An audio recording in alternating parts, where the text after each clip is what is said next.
please allow me, I have a cough drop in my mouth. My throat's been on fire all week, as I'm sure everybody's suffering with these revolving illnesses. And as I look around, I know my mom, God rest her soul, would love to see me speaking in a house of worship. You know what I mean? And I tell you, she tried. She tried. Oh, no. I was just, as I was looking around, I was thinking that. I think I have one ear longer than the other because I got pulled, as some of you have.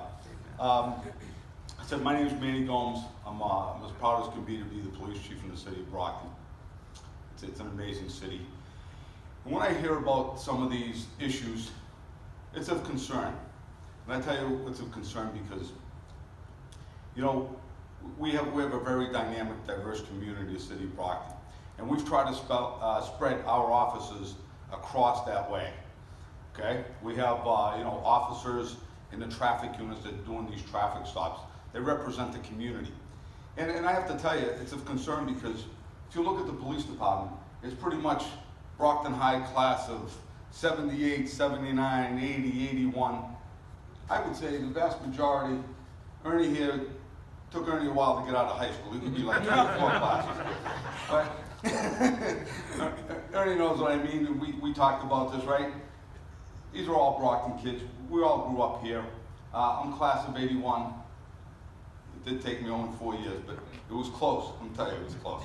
But I want to tell you what goes on because when I got this email to be here tonight, I quickly became concerned. I wanted to stay on top of it because there's no room for any of this, and we don't even look at establishing any kind of pattern. One complaint is enough for us to do something. I want you to know something, that the Brockton Police Department, we react to every complaint that we receive. Every complaint that we receive.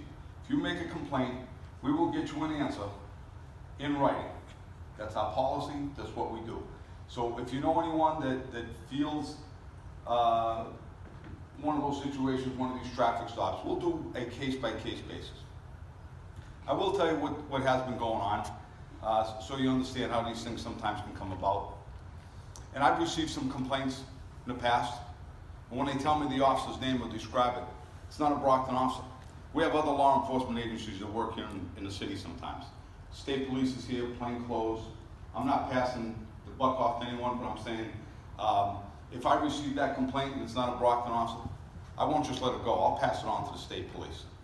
Okay, we have some people in the state police that have worked close with us for decades. State police has been here, have been our partner for a long time, and we pass things back and forth. I just want to let you know that happens. Sometimes there are saturation patrols. Sometimes there's, you'll hear me use a couple of terms, and I will gladly explain to you what they are. And there's some terms on TV that I also want to explain to you and dispel some fears. Things like, you know, the biggest thing that I see on TV that people ask us about is if we're doing any stop and frisk stuff, like you've been hearing in the media. The answer to that is no, because it's illegal. That's why we don't do it. We live in a country of a lot of freedoms, and you are free to walk about and live your life without being stopped, okay? I know they've done it in other states. People have asked me if we do it here. The answer is no, it's illegal. A police officer in the Commonwealth of Massachusetts needs some reasonable suspicion, at minimum, to even come up to you and say, hey, can I talk to you? And you're free to keep moving. So I want you to know that those things don't happen here. That is not happening here.